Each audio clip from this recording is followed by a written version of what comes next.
Hey, this is Sean with Club Fed True Stories. So I'm trying something a little different tonight, guys. If you don't know who I am, my name's Sean Calgill. I did 52 months at a prison camp, a federal prison camp in Florence, Colorado. 52 months. That's 4 years and 4 months. So I got a year shaved off for RDAP, another 6 months for a halfway house. So, but I still did almost 3 years in the camp. And so my videos are more for people that are facing federal charges that are going to go to a camp or a low, not penitentiaries and mediums. Although I feel bad for anybody going to prison, but I don't have much experience with the penitentiaries. And so I'm kind of doing a little twist because there's not a lot of information out there for like normal guys like me, no tattoos and nothing. I'm just average Joe, whatever you want to call me, who, well, I did wire fraud, did a whole bunch of tax returns.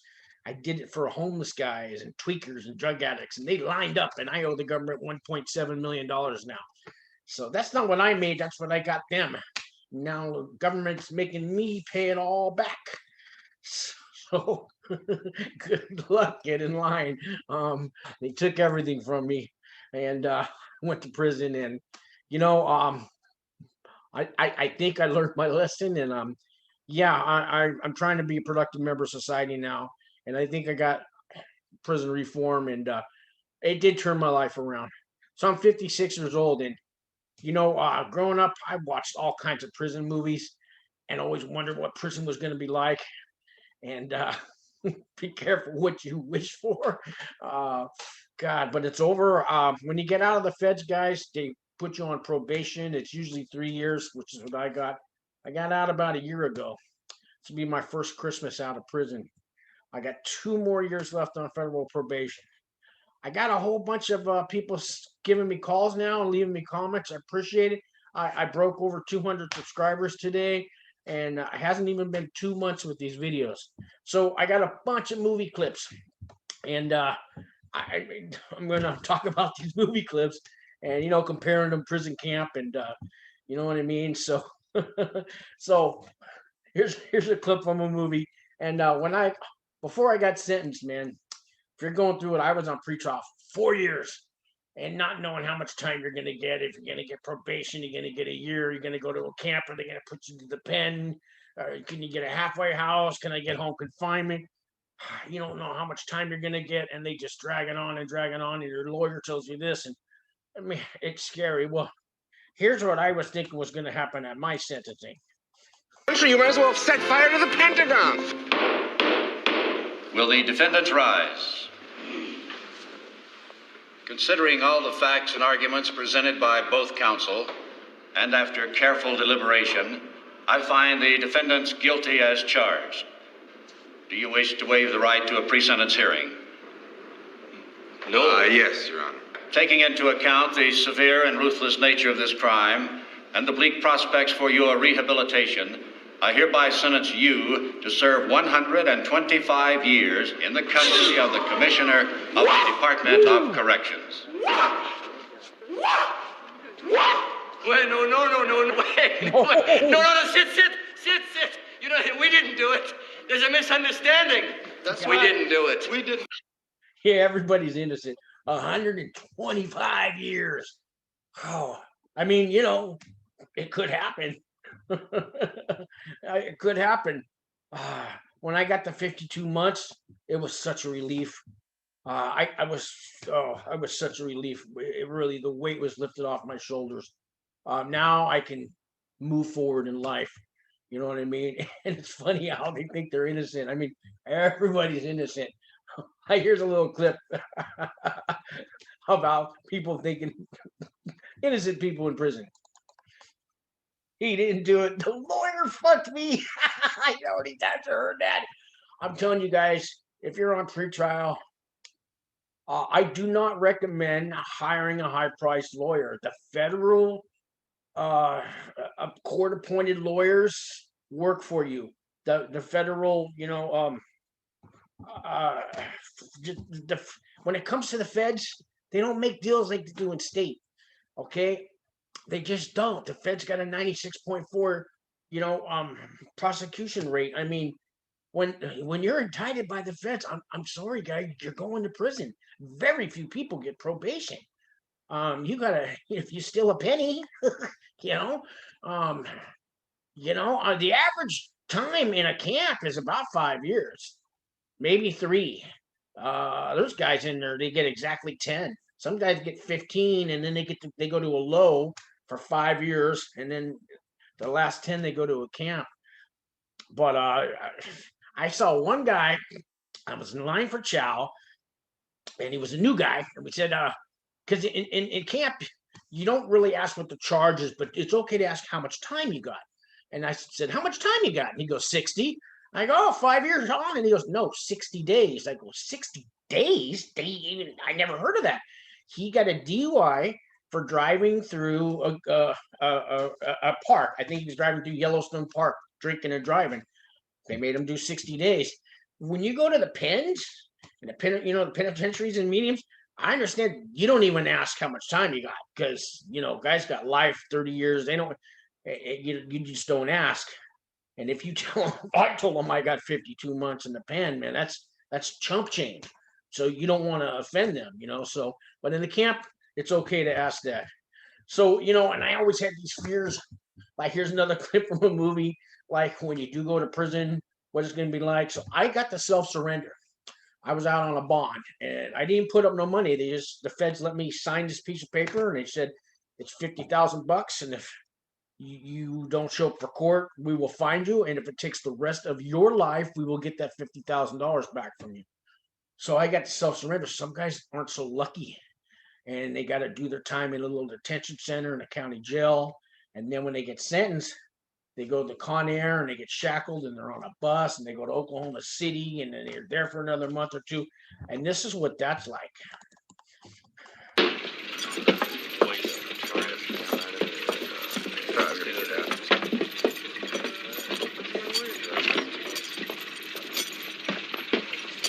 Thanks.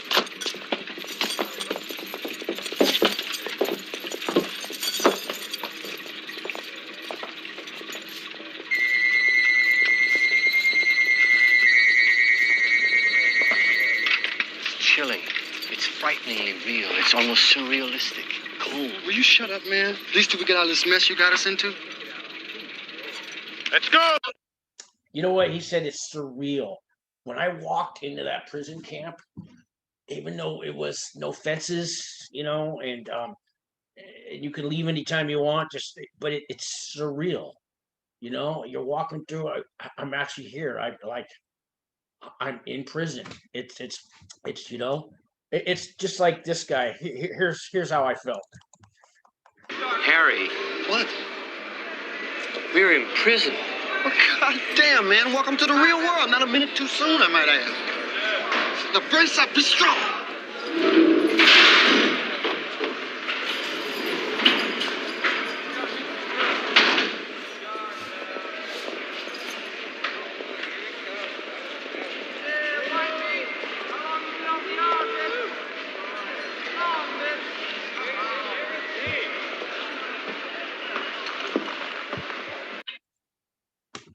Yeah, I mean, it's kind of like, wow, I'm really in prison. It's there's just shock you get, and there's a couple clips from the same movie, Stir Crazy. So I used to think, while I'm going through pretrial and all this, so when I get to prison, how do you act when you get there? Now, I knew I wasn't going to penitentiary, but I was still thinking I might have to act like this. What are you doing? I'm getting bad. Better get bad, Jack, because you ain't bad. You're going to get fucked. You're bad. They don't mess with you. Hey, home. Get down. Hey. You're a little too bad, ain't you? Yeah. Yeah, that's right. That's right. And then this one's classic coming up here next. Just watch. That's right, we bad, huh? Uh-huh. That's right. We don't want no shit either. That's right. Darn right. We don't want no shit. You understand? We don't take too much shit. Take a little bit. We don't take a bunch of shit. Damn right. Damn right. That's right, say no shit. No shit. That's right, no shit. No, I'm trying to get. We don't take no shit. No shit. No shit, Rick. Get down. Yeah, that's right. We back. You know, the funny thing is, so those guys are black and white. That wouldn't fly in a penitentiary. They're like the buddy system. In a camp, there's black and whites.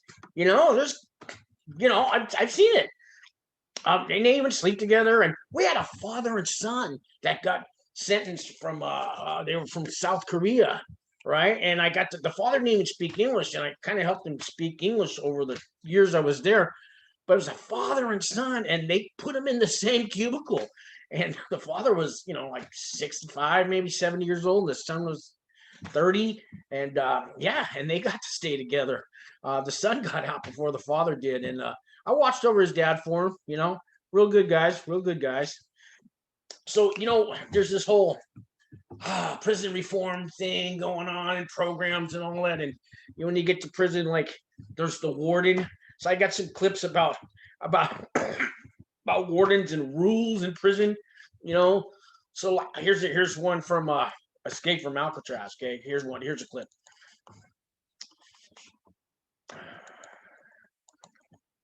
If you disobey the rules of society, they send you to prison. If you disobey the rules of the prison, they send you to us.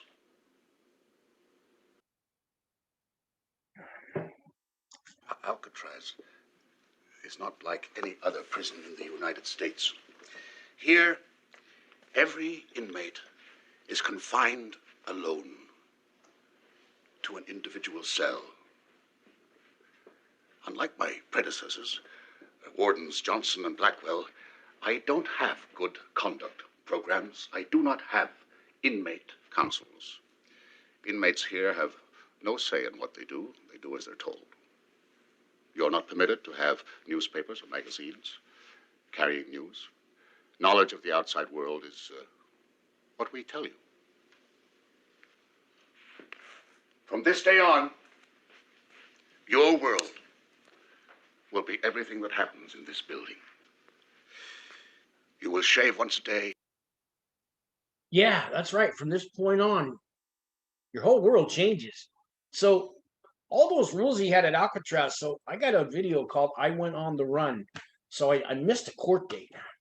And there's a story behind that. And I got to turn myself in. And the public defender got me into a drug program, which then I got the bond to get back out. And it was called Newbridge. And it was in Berkeley. And it's attack therapy. And it's just like this. Okay, no cigarettes, no candy, no sweets, no coffee, no newspapers, no magazines, no TV, no phone calls, no mail, no going outside ever. One time they took us to the hospital to get a physical, and they had like armed guards with us, and I did 6 months of that. And I think Alcatraz would have been easier. Here's another warden talking to an inmate when he first gets there. Your ass does belong to the feds. You better put your trust in the Lord. There's a lot of church services at a camp. Oh, God, at least 20 different religions are there. And we had a nice little chapel. And, I met a bunch of guys, and I tried some different church services out. And I didn't come out a Bible thumper or nothing like that. But I met a bunch of good guys in there. And, outside services come in. And, because the feds own you. They still own me. I'm still property. At least for 2 more years, and until I pay that $1.7 million back, I think they'll own me forever. Here's going back to old school. Here's the Birdman of Alcatraz talking to his warden. Because he allegedly beat up a friend named Katie Malone, a prostitute. Stroud, you were transferred here to Leavenworth because of an inferior record. Now, I propose to give you a fresh start. Such rights as you will enjoy are listed here in my rules and regulations. There are 86 of them. I suggest you memorize. 86 rules. 86 that. They're the same in all pens. They tell you when to eat, when to sleep, Or to go to the privy? Precisely. And what you'll do for every minute, 24 hours a day. You're going to be here for 9 long years, Stroud. He could have went to a camp. Or without your cooperation, I intend to make a man of you before you check out these gates. You'll conform to our ideas of how you should behave. You learn the lesson now, or you'll learn it 5 years from now, but you'll learn. We're breaking that. They do tell you when to eat, when to even at a camp, you get your free time, but they tell you when you get that, you know. And he got 9 years in Leavenworth. Fuck, watch the rest of the movie because then they send him to Alcatraz. He blew it. Could have went to a camp. You remember that movie Papillon? Oh, check out his warden.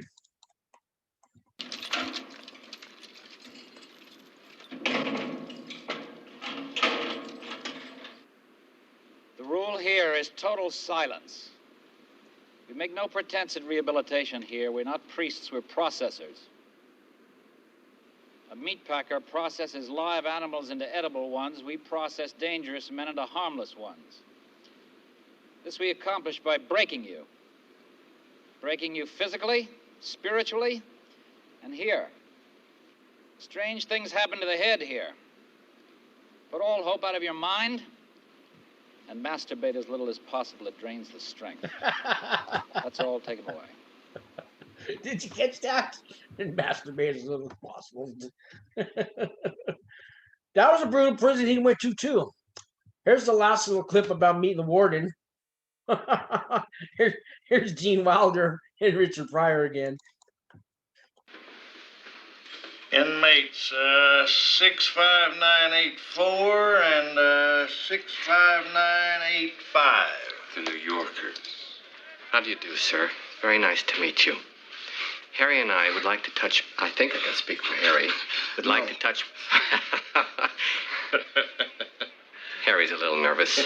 And I am a little bit, too, because this is a very different way of life from anything that we're used to. But we would like to touch base with you on 1 or 2 ideas that we think would make life a lot easier for all of us.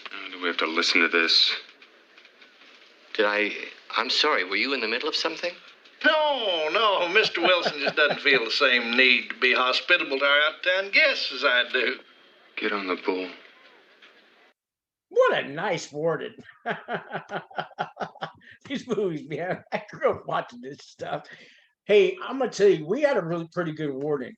If you see my video, I started some AA meetings when I was in prison because I'm into recovery now, guys. Haven't touched drugs in over 4 years and got to keep it that way. I get back on that cocaine, that crystal meth, whatever I was doing, I'll end up back in prison because I made some bad choices on the drugs, you know. So, yeah, I really did, you know, and, you know, that happened. Here's what'll happen to me. Skip, do you? Huh? You think this is a Count of Monte Cristo or something, man? We're in trouble. This is the real deal. We're in deep shit. Harry, you and I are innocent. You know that. I know that. And somewhere outside, the 2 guys who really pulled that bank job know it too. But the cops don't know it. Yeah, I get back into those. You mix with the wrong people, and I got to stay off the drugs, guys. I do my AA meetings. I'm at a clean and sober house, and my probation officer, he sent me an email today saying Merry Christmas, and he's going to be out of office through Christmas, and everything's good, and all my drug tests always come back clean, and you know what I mean? You got to start somewhere. So, you know, I hope you like these videos, guys. I'm working. I'm trying to evolve. I'm trying to add some clips, and you know, I don't own a camera. I use a tablet. I have a cheap laptop, but I figured out how to put the zoom on it and do this and download movie clips. And I'm getting there, man. Thanks for all your comments, guys. So really appreciate it. Call me anytime you guys want to talk. And, you know, sometimes it just helps to talk when you're going through facing prison, you know, and talk with, I don't know if you want to call me a normal guy. I'm not that normal, but, you know, I'm your average Joe Square to talk to kind of guy. I don't know. There's not a lot of guys out like me doing prison videos. There is maybe some of the prison consultants, but I'm not one of those. I don't want no money from you. As a matter of fact, next year, I want to start an adopt an inmate program. Because a guy named Walt Pavlo put $100 on my books every month while I was in prison. Now was a prison consultant. Now he teaches criminology at the University of South Boston, I believe, and he did a bunch of years in federal prison for bank fraud, some kind of fraud. It's always fraud with us white collar guys, but he turned his life around. And I called him up 5 years ago, 6 years ago, 7 years ago. I've been on pretrial forever, and told him I had no money, but I had a lot of questions. And he answered the phone. He picked it up, and we got to know each other. And then he put money on my books. And see, now it's my turn to do that for somebody else out there. So if you're somebody that, sometimes our family, our friends, our employers, all that, they walk out of our life. They run out of your life when you get indicted and they know you're going to prison. And sometimes everything gets taken from you. And, I've been homeless a few times because of the drugs. I've been on the streets, no money. I was homeless before they had tents. I was lucky to have a cardboard box.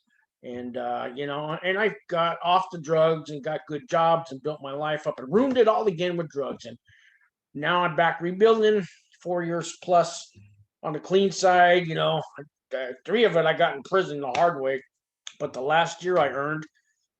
And so I want to maybe find somebody that was like me and put $100 on their books every month. And I'm going to even go further, maybe start a nonprofit and get people donating for adopt an inmate. And we'll put $100 on their books, people that need the money, something I'll start next year.